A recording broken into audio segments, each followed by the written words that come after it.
자, 구약성경 1285페이지 오바댜서의 말씀인데요.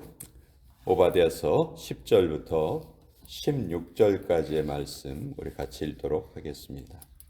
구약성경 1285페이지 오바댜서 1장 10절에서 16절까지의 말씀입니다. 우리 같이 읽겠습니다. 시작. 네가 내 형제 야곱에게 행한 포악으로 말미암아 부끄러움을 당하고 영원히 멸절되리라. 내가 멀리 섰던 날 곧 이방인이 그의 재물을 빼앗아가며 외국인이 그의 성문에 들어가서 예루살렘을 얻기 위하여 제비 뽑던 날에 너도 그들 중 한 사람 같았느니라.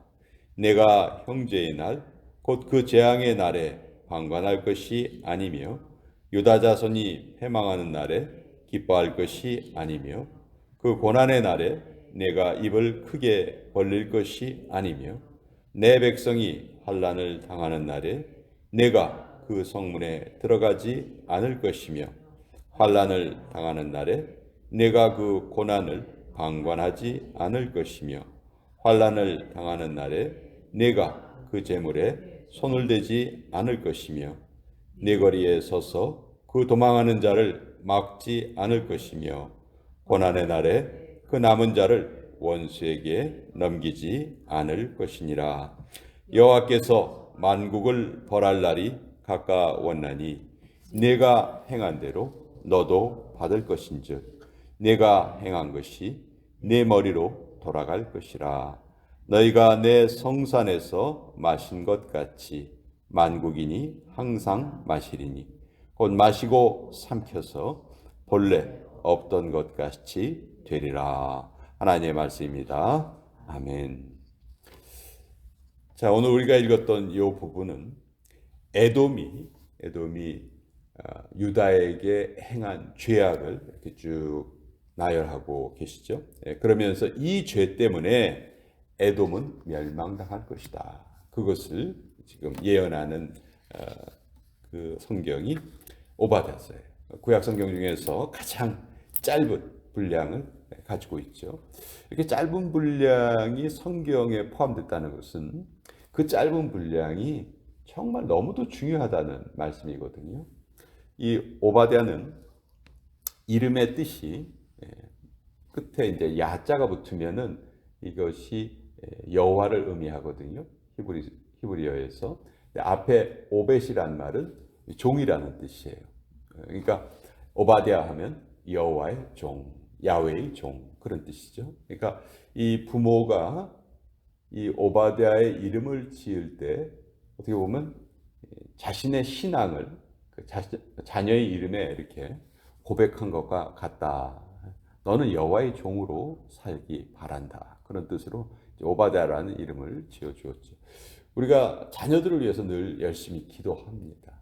근데 그 기도하는 내용을 살펴보면 대부분 이 세상에서 어려움을 겪지 않고 편안하게 잘 살았으면 좋겠다. 그런 기도를 하기가 쉽죠. 그게 부모의 마음이겠죠. 그렇지만 그런 과정을 통해서 성장하고 단단해지는 경우는 거의 없어요. 그러니까 우리가 기도해야 할 때 어떤 어려움이 다가오더라도 그 어려움을 능히 맞서 이겨낼 힘을 주시옵소서. 그걸 기도하는 것은 전 신앙적으로 바르다고 생각해요. 근데 아무런 고난이 없이 그냥 편안하게만 지내게 해주세요. 그러면요, 내 자녀의 영적인 그 든든함이랄까? 그런 것은 보장되기가 좀 어렵죠. 오히려 그런 편안한 상황에서 인간은 나태해지기가 쉽거든요. 그렇기 때문에 우리가 자녀를 위해서 기도할 때 이 오바댜의 이름을 지은 그 부모의 심정으로 기도를 했으면 좋겠다. 어떤 상황에서도 내 자녀가 하나님의 종으로 살아가기를 원합니다.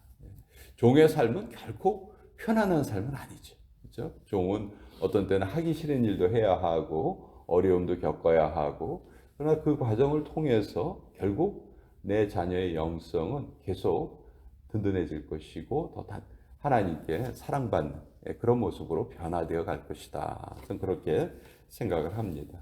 이 오바댜라는 그런 이름을 가진 선지자인데, 사실 오바댜라는 이름은 성경에 여러 차례 등장을 하는데요. 오늘 우리가 읽는 이 오바댜서의 오바댜는 에돔의 멸망을 예언한 그런 선지자예요. 에돔의 멸망은 오바댜뿐만이 아니고 성경 전체의 여러 부분에 에돔의 멸망에 대해서 기록이 되어 있습니다. 근데 이 오바댜서에는 에돔의 구체적인 죄악이 이렇게 쭉 나열이 되어 있어요. 그것이 바로 오늘 우리가 읽은 부분이죠. 10절에 보시면 내가 내 형제 야곱에게 행한 포악으로 말미암아 이렇게 되어 있어요. 자, 원래 이 에돔이란 말은 우리가 잘 알다시피 붉다, 붉은색이다 그런 뜻인데, 누구의 별명이었냐면 에서의 별명이었죠. 그렇죠? 그래서 에서의 후손들이 이룬 나라가 에돔이에요. 근데 에서는 야곱과 쌍둥이입니다. 그렇죠? 쌍둥이 형제죠. 자, 그러면 보통 쌍둥이가 아닌 일반 형제라도 형제라는 말 다음에는 무슨 말이 대부분 따라 나오죠?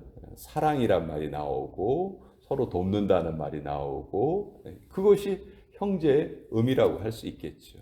근데 쌍둥이는 사실 일반 형제보다 더 가까운 사이잖아요.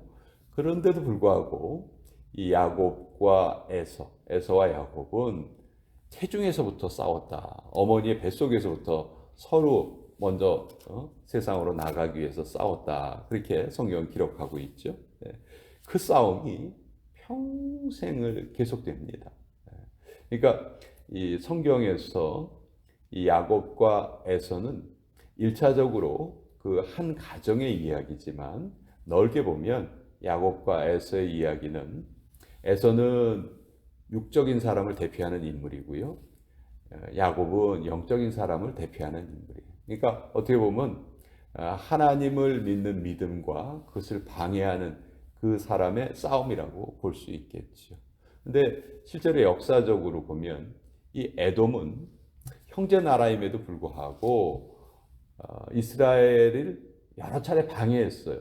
모세가 이스라엘 백성들을 이끌고 광야를 지나서 가나안 땅으로 들어가려 할 때 에돔 땅을 지나서 가면 아주 편한 길이었고 또 빨리 갈 수 있는 길이었습니다. 그때 모세가 그런 부탁을 하죠. 우리가 당신 땅을 좀 지나가겠습니다.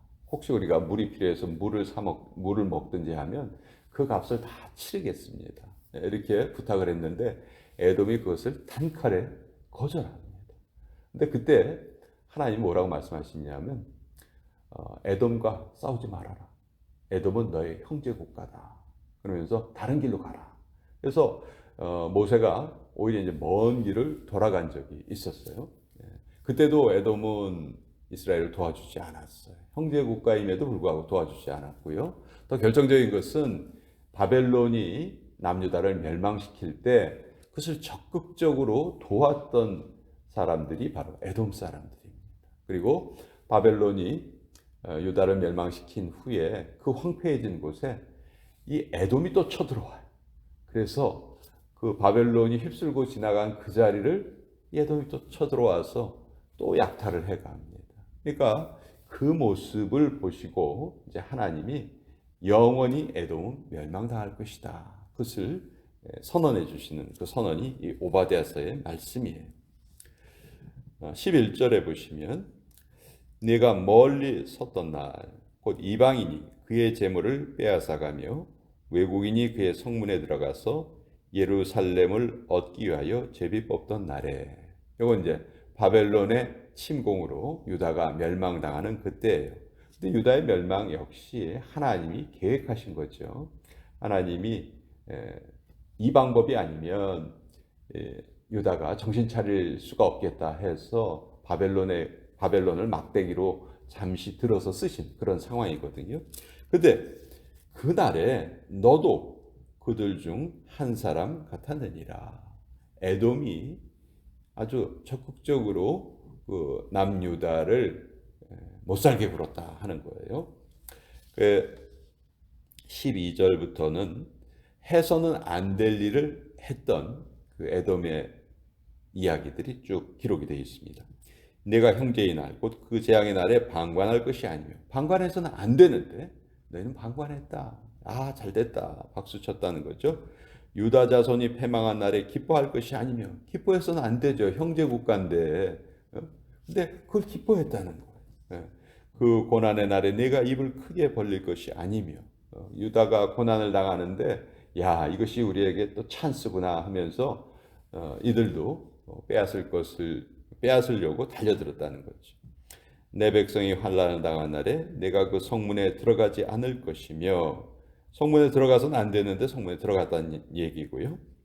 환난을 당하는 날에 내가 그 고난을 방관하지 않을 것이며, 그 고난을 방관했고 환난을 당하는 날에 내가 그 재물에 손을 대지 않을 것이며, 손을 대지 말아야 되는데 손을 댔다는 거예요. 그래서 이런 쭉 내용이 10절서부터 14절까지가 에돔이 실제적으로 역사적으로 행했던 그런 일이에요. 이것이 유다의 멸망 때 있었던 일이죠. 이것에 하나님이 진노하시고 15절에 말씀하시죠. 여호와께서 만국을 벌할 날이 가까웠나니 내가 행한 대로 너도 받을 것인지 내가 행한 것이 내 머리로 돌아갈 것이라.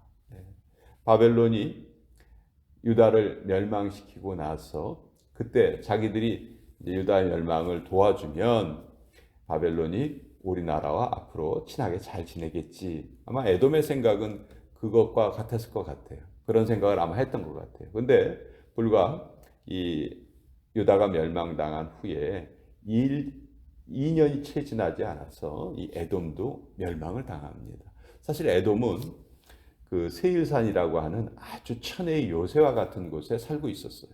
그래서 성지 순례를 가시면 꼭 가는 곳이 요르단에 있는 그 페트라라는 그 지역을 가는데, 그 페트라라는 지역에 가보면은 사방이 아주 깎아지른 절벽으로 이렇게 막혀져 있고 그 가운데 조그만 길이 나 있어요.